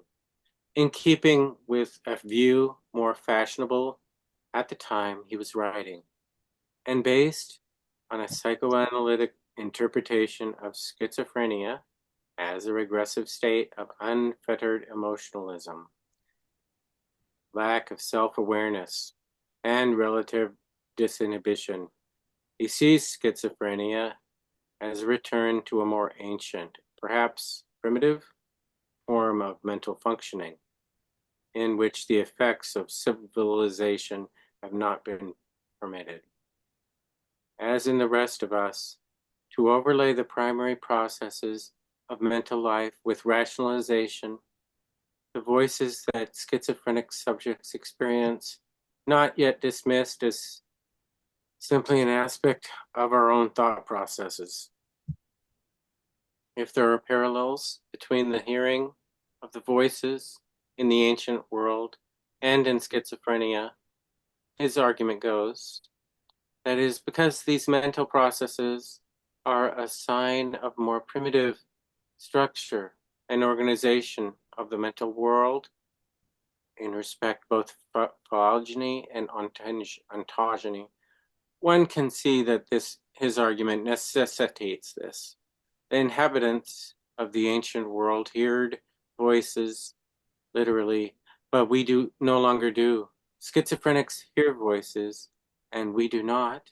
Ergo, schizophrenia must involve a regression to a primitive form of mentation. The problem with this is that all the evidence suggests that schizophrenia is a relatively modern disease, quite possibly existent only in the 18th century or thereabouts, and that its principal psychopathological features have nothing to do with regression towards irrationality, lack of self-awareness, and a retreat into the infantile realm of emotion and the body, but entail the exact opposites. A sort of misplaced hyper-rationalism a hyper-reflexive self-awareness, and a disengagement from emotion and embodied existence. This is awkward for his position. I believe James was near to making a breakthrough. He did in fact make one, but that, perhaps derailed by the view of schizophrenia outlined above, his conclusion was diametrically opposed to the one he should have drawn. His insight was that there was a connection between the voices of the gods and changes in the mental world of those who heard them, that this might have something to do with the brain. And indeed, that it concerned the relationship between the hemispheres remains, in my view, fundamentally correct. However, I believe he got one important aspect of the story back to front. His contention that the phenomena he describes came about because of a breakdown of the bicameral mind, so that the two hemispheres, previously separate, now merged. It is the precise inverse of what happened. The phenomena came about because of a relative separation of the two chambers, the two hemispheres, phenomenon that were previously uncomplicatedly experienced as part of a relatively unified consciousness now became alien. Intuitions no longer acted on unself-consciously, no longer transparent, no longer simply subsumed into action without the necessity of deliberation, became objects of consciousness, brought into the plane of attention, opaque, objectified, where there had been previously no question of whether the workings of the mind were mine, since the question would have no meaning, there being no cutoff between the mind and the world around, no possibility of standing back from one's own thought processes to ascribe them to oneself or anyone or anything else. There was now a degree of detachment which enabled the question to arise and led to the intuitive, less explicit thought processes being objectivized as voices, as they are in schizophrenia, viewed as coming from somewhere else. This interpretation, moreover, has the advantage that it fits with what we know about the tendency in schizophrenia to bring into consciousness awareness processes normally left unconscious and intuitive. Putting it at its simplest, where James interprets the voices of the gods as being due to the disconcerting effects of the opening of the door between the hemispheres, so that the voices could for the first time be heard. I see them as due to the closing of the door, so that the voices of intuition now appear distant, other, familiar but alien, wise but uncanny. In a word, time. Well read. Thank you, Nathan. Thank you. Yeah, and that goes over perfectly that what Macy said about, that externalization, about how people can interpret it. And then even Nate talking about, that thing that came to me, one could confabulate, as Dad said earlier, that the gods put the entire thing in my head. And it's that, again, that disembodiment, because he believes that the hemispheres started getting that necessary distance, causing a separation. So that just ties that together. So this plays right into how Homer wrote, right? Homer did not need to make that distinction. And then those that were later on down the line interpreting Homer, the process had already begun. Yep. So that's why, to understand it, that's the moving part of our minds, left hemisphere and right, playing out. Homer wouldn't have made that distinction. It wasn't necessary. Yep. Because this was taken for granted. It's instinctual. Mhm. Yep. Then all of a sudden you get those who are interpreting Homer and building a civilization on top of those axioms, those narratives, those stories, that culture, because now there's an awareness, but that awareness actually comes with inhibition. It's the reason why you can move something with your one hand, but you can move it more precisely when you use the other hand as the buttress, and then it can be more finely moved. And so this is a continuation process that plays out right into our where we are now in the timeline. But this also has to be brought into mind that this also becomes one of the concerns of Gilchrist's work, and rightfully so, if anybody pays attention to the world that they're living in right now, Mhm. especially in the West. We have now gotten to a position where we are allowing the left hemisphere and its bureaucracy, if you will, rule setting, measurement induced understanding, like, Narrative creation. yeah, well, no, narrative manipulation. It Oh, cannot you're make right. a narrative. Better It way to has put no creative function. It can that. manipulate that which it already knows. That's why it's called a representation. It does not present. It can't do it. Gilchrist talks about this in The Matter of Things. The left hemisphere will quite confidently speak of that which it cannot know anything about. That sounds like politicians. Catching what I'm laying down. Yep. So this is something that is enacting, because the funny thing is that we have a pattern for this in our past throughout history.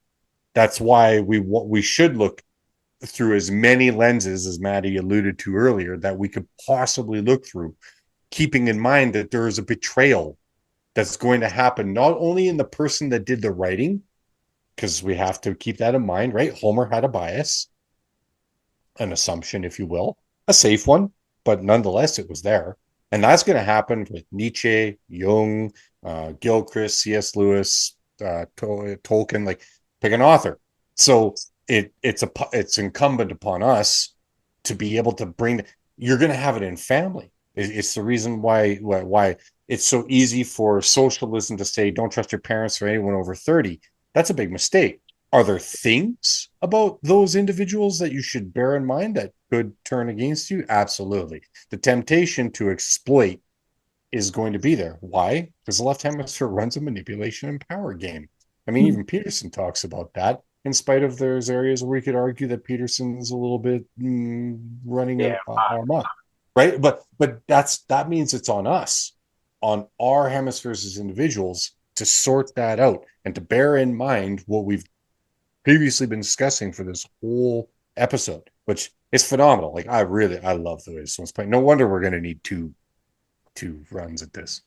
Yeah, I know. We're at 15 or 10 minutes soon to 8. I was like, we're just not getting through Yeah, this we had no chapter. chance of getting through the whole thing in one run. Can I ask one question?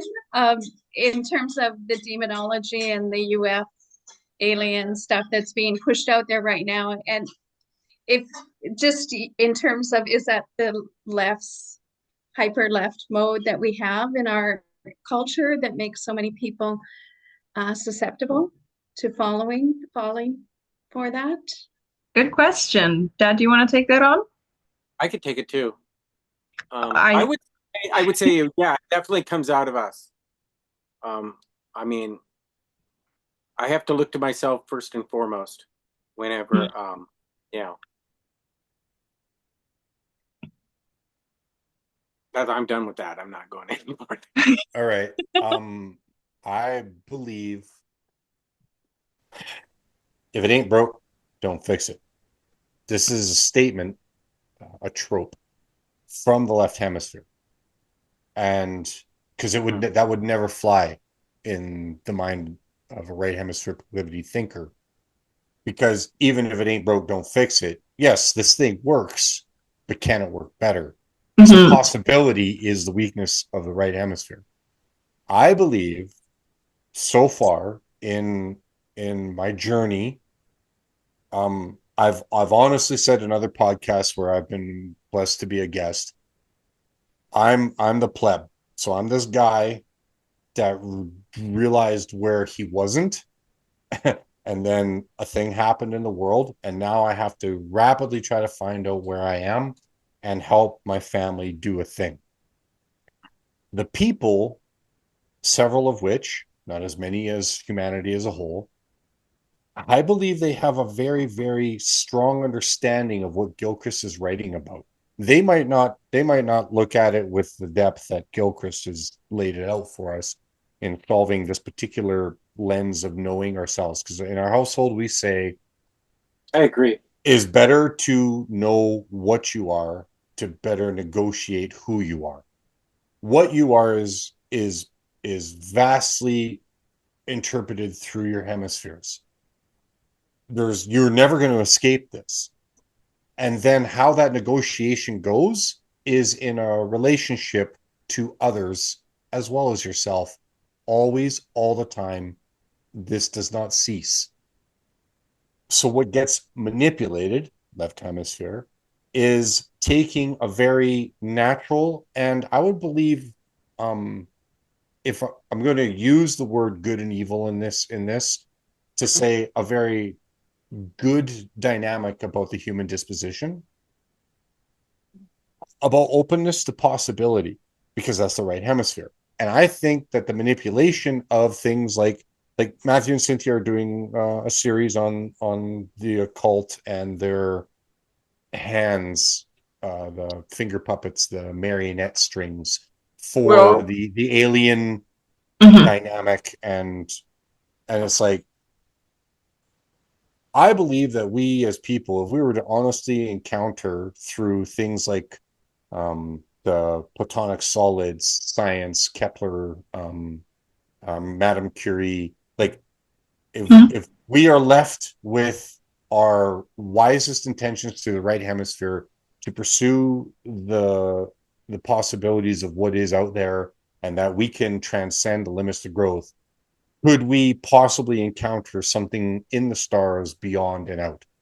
I believe that we should keep ourselves with a humility, even when it comes to our faith and all the different gods that say we're special. It's like, yes, we are, but Mike, there's other things that could be special. And this Mike, is more than that, we encounter them all the time. We're in that river, no matter what.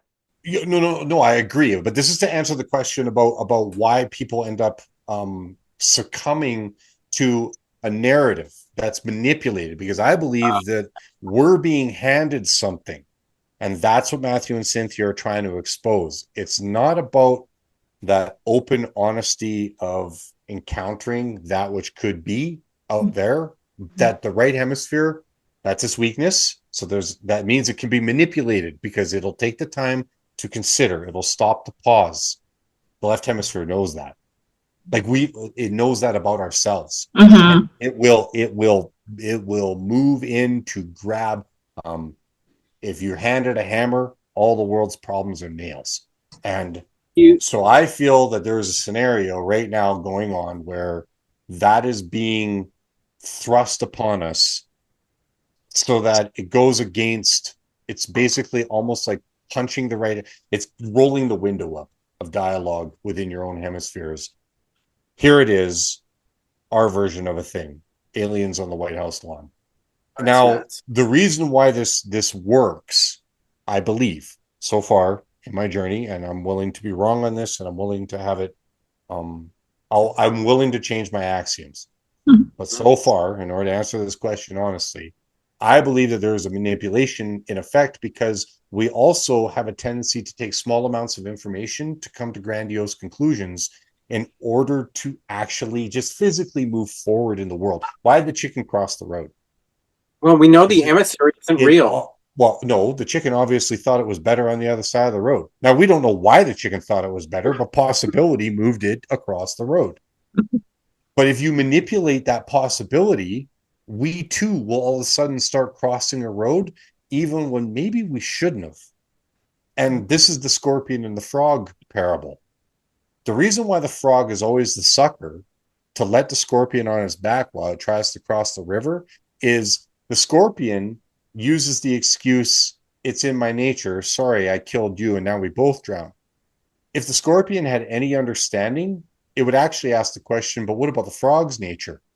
Mhm. It's actually letting me get onto its back because that's its nature. And so you get more frogs killed by scorpions, not because the scorpion is a dick, although that is partially true, but because the frog has the willingness, because if it can get one scorpion to the other side, what does that mean? What's that possibility for humanity? That's why we're capable of transcending our limits to growth. When you get your Socrates or your Plato or your Confucius or your um, Prometheus, Jesus, like just pick your. When you get this demonstration, you're literally watching a human being demonstrate a dynamic that gives you. It's like the 3 minute mile. The 3 minute mile couldn't be run, according to all sorts of experts and people, until it got done. But what's intriguing is that when the first 3 minute mile was done by a human being, that very same human being broke their own 3 minute mile record several times, and many other people then did it. That frog got the scorpion to the other side. You picking up what I'm laying down? I don't know if that fully answers. I do, but and also that's how yeah. yes, and also you're saying that there is a great value in discernment and the development of the left brain in service to the right. And Sue, it was a good question because that's literally the essence of part two is him looking at, movements like that. And McGilchrist's overall theory is, with Dad's answer, because of the manipulation of that over hundreds of years, which we know from Matthew's work, we have gone to this current left hemisphere Western dominated world. So it's like because we are going that direction, that is where we are now. They say UFO and people come out from behind the rocks they've been hiding under. Yeah. Thank you, Mike. That was brilliant, and so helpful. I was part of the freedom community here, and they tend to be, I think, more right hemisphere, and I'm like, but no, not. A friend of mine said, "Open up your brain so much it falls out." But you brought in for me, the beauty of the human being and our foibles and our where we can fall down, but also the potential of that too. So thank you. That really touched my heart for some of the people that I was even distancing from. Yeah. So. Well, we are at 8 o'clock, and Sue, because you're with us right now and you are on a roll of feeling the sublime nature of all of this conversation, I would love if you would kick us off with our sustained attention. Since you watched our previous ones, I'm sure you know what that means. For people who don't, our sustained attention exercise is where you recall one thing that doesn't have to be one thing that you really enjoyed or really clicked for you in this conversation, or one thing that you still don't understand and you want to go and look into more. Just one thing that's prominent in your brain over the course of this last 2 hours. So, Sue, will you start us off with that? It's I am so grateful to be with you all. The capacity to bring in so many different perspectives and models and understanding, to hold Iain McGilchrist and to bring out the gold that he is sharing with the world. Like he's a deeply sincere man, and yet to hold him in that limitation too, or just see that limitation. Mike, when you were sharing about the different traditions or cultures across the world and how oligarchy has played itself out, I would love to be if you could do a presentation on that at some point, that would be brilliant. Just, I mean, everything that was shared. Sorry, that's not the sustained, but I'm really, really grateful. Thank you. That is sustained. That is totally sustained. You remembered everything my dad said. Beautiful. Nate, how do you feel about going next? Oh, okay, sure. I uh, I have a client who always watches Little House on the Prairie. I was reading Prometheus, um, and I just or the section on Prometheus. I was just so good. I'm glad that Kyle really brought up the his bone of contention with Zeus or whatever. I think, and also the the expansion into a Christ-like story. Mm. Because I also have spent much time behind a desk or playing the victim, and so I was like, oh yeah, he's getting roasted by the Furies, or you know what I mean, in the story, and like, well, maybe you should change your the way you look at this Furies. Maybe Zeus isn't so bad or something. Like, which is, I think, actually sort of partly true in that story. But I was just really my sustained attention is just the actual value of this conversation, and bringing me to a place where I can actually feel safe to just start thinking and maybe explore news a little bit within a community. I was just very grateful for that, and that is my sustained attention for that. Oh, thanks, Nate. That was lovely. I'm glad you feel that way. Macy, that's hard to follow up, but can you do it? I can try.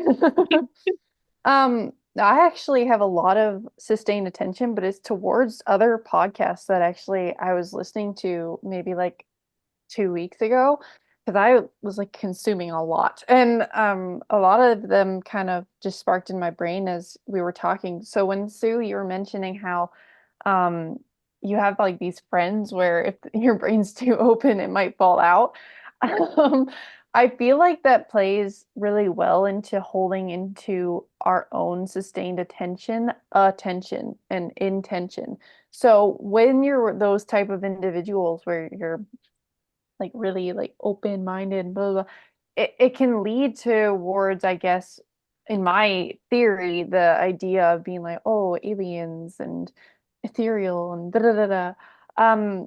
It can lead to those things. But I also think that when I'm reading Gilchrist's work, something that's hugely important, and once we get maybe into the next half of this discussion when we're talking more about Plato, is the fact that it's like just because you're recognizing a methodology or a manner in which you choose to do something doesn't mean that you shouldn't pay attention to the intention and attention behind that, because there's still a way to help humanity if that is the overall way you want to go about things. And I think that is the more so realm of the right hemisphere, rather than just manipulating, because manipulation is really a form of just re-representing, as my dad was like alluding to, right? And so when I was thinking about that, there was a podcast I was listening to with Matthew, and I think on Milk, and he was talking about the fact that I think it might have been Einstein, where it's like if you're I guess doing a thing where you think of, I don't know, cooking a sandwich before you go down into the actual kitchen to do the thing, right? It's like there's a projection of possibility of this thing, as Dad was alluding to, the 3 minute mile. It's like the humans beings and our beliefs to do a thing, our conscious will to enact a thing, is really what manifests in the world. And then but if it's not purposeful, or if you're not paying attention to that, then I think that's where you can get caught in the ethereal, or caught in the idea of, oh, okay, so this is a methodology of which you go about things, but how does it play into the world? And then actually seeing what that looks like. And I feel like that's why I'm really intrigued for our next discussion on Plato, because Gilchrist will be like here's a little bit like a what is this, a foreshadowing or whatever. Um, he goes into it kind of giving it a bit of a critique of it's a more left hemisphere modus operandi of the way in which Plato did his uh I guess philosophizing. Um, and then he kind of relates, we didn't touch on it here, but in the first half, he relates to how there's some different forms where it was almost like things were always in relation to and in relation to the experience of what goes on around you, and not just, I guess, a separation where you can get to a specific correct form of truth. But it was always a continual getting to know, and it was always a never objectified, but more so an always reverberative of this is just what's happening. Me is the thing, and this is the thing I'm in relation to. And then the words that we used before were very much of that, and then it became something else. It became more abstracted. But the thing to remember though is just because that happened, was that necessarily a bad thing? Like, how can we use that to our advantage? Because it's not like the West doesn't have potential for where it stands right now. Look at what we're doing right now. It is very analytical, it's very philosophical, but where does it lead to? And so that's where I feel like I'm intrigued to go further in. I love how your sustained attention was sustained attention for the future, which is also a form of sustained attention. I love that. Erica, how about you?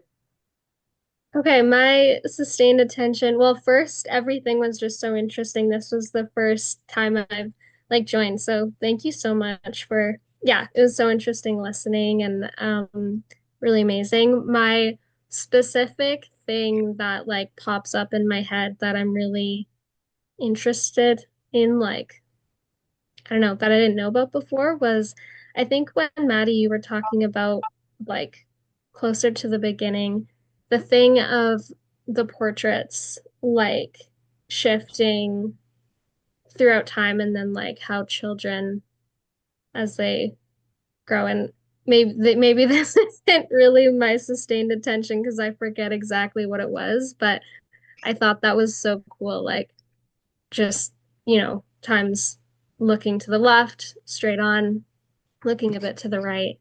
Um, yeah, that stands out, and I'm intrigued to, I don't know, that was just so cool. Yeah, you'll never look at a piece of portrait art the same. Every time you look at one, you're gonna be like, "Ooh, which direction? Which hemisphere is that?" Yeah, exactly. That is so true. This book has done that for everything for me. I can no longer look at anything without considering which hemisphere is at play. Yeah, I feel like that was a really good, like, one example, but that's so true. Like, everything. Yeah. Well, thank you for coming. I'm so glad to have you. Who do we got left? Kyle, Caboose. All right. Wait, did Dad give his? No, he didn't. Okay, I'm just saying, I'm just making sure because you were like, oh, who do we have left? I'm like, I swear we have two people Right. left, but Yeah, no, you're right. Not the caboose after all. It's really cool doing this chapter again, particularly because it's the first part doing this book where I feel like I actually have some disagreements and contentions with McGilchrist. Whereas the first two times I did it, I didn't have the kind of context that we've got now. So it's cool living what Mike talks about when he talks about the living word of a Bible. It's not the book, it's you. You're the living word. Every time you open up the book, it's your interpretation of the things that you see and how far you've moved since last time you saw them that actually determines the living part of reading any work. And so like even on when we look at the McGilchrist little hand wave of a Prometheus, I'd hate to see McGilchrist get hand waved all the same as he hand waves Prometheus, right? Like I think Madison said, it's if you only had one lens to look through or one frame to take and look at the world, this is a pretty damn good one as far as ones that we've come across so far, but nonetheless, it's incomplete. You still need to take from as many sources as you can possibly reach and verify for yourself, and then demonstrate them all together in whatever you negotiate to be you to continue pursuing that self-perfectibility, yeah, it can always get better. Better collect as many frames as you can to equip yourself sufficiently so you can help yourself and so you can help those around you. That was well said. And I'm not saying it because you just alluded to what I said. That's not what's happening. Lies. Okay. Dad, want to take us away? It's partially correct because one of your hemispheres appreciated it more than the other.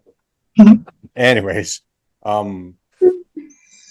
my sustained attention is I love seeing new faces. So, like, we recently had an AGM, and as we were all driving home, an AGM, annual general meeting, it's political. I'm not going to get into breaking that down, but one of the things that I get asked about a lot is where's my value in things? How do I see the world, or something that would garner my sustained attention? And that is people. Overall, I have a proclivity for right hemispheric thinking. It is my natural disposition. It's also my folly. Potential is my weakness. But I would rather make the gravest of mistakes than surrender my own judgment. And that is a part of what this is, this conversation. Like, seeing Erica a part of it and Sue a part of it. It's like I am more enraptured with the individuals that decide that they would like to pursue a better understanding of themselves, and in so doing will become better weightlifters or martial artists or poets of their own negotiation with one another. This will always be my Achilles heel. This is what will probably get me killed one day, but I would, once again, I'm going to surrender to the nature of the frog because I know what I am. And if I can get one person, a viewer, a guest on our these episodes, to emulate that wisdom and then decide in their soul of souls that this paying it forward is of the utmost importance, that's what sustains my attention. That's what warms the heart. It imbibes the soul. It's where we will consider, as Kyle said, where we should be in disagreements with our heroes. Gilchrist, to me, is a hero. But so is Matthew Ehret, so is Cynthia Chung, at times so is Brett Weinstein, at times so is Jordan Peterson, at times so is Erica's father. Won't go into that until one day he's a guest on our show. Anyways, it's like these people and these scenarios, they mean something. They mean something by right of their own story. And as they're negotiating the world, we're guests in their story, but I'm also the lead in my own at the same time. And we need to bear this in mind at all times and in all ways that we possibly can. So that's my offering for sustained attention. And I hope that it manifests or ripples to future episodes. And we'll see all the same faces, perhaps even some more, that it gets difficult for us to hold an episode because so much nuance, so much possibility, much like a rising tide, conversation happens when you go into the Q&A. We may end up having to go and set ourselves up for just reading. Frog action, just frogs making new boat rides. Right. So, yeah, that's my offerings in closing. Thank you. That was lovely. Thank you, everybody, for coming. I'm hoping to get part B of chapter 8 in potentially 2 weeks, before everybody starts to leave for Christmas and crap like that. We will see how that goes. In the meantime, everybody unmute themselves. For editing purposes, I want a very enthusiastic goodbye and thank you. Ready? Go! Bye and thank you. Bye, and thank you for entertaining. Yeah. Awesome. Thanks, everybody. You guys, Thank you. Thanks for coming, guys. Can I get a hooah? Bye. Hooah. Hooah! Wow. Hooah. That was awesome.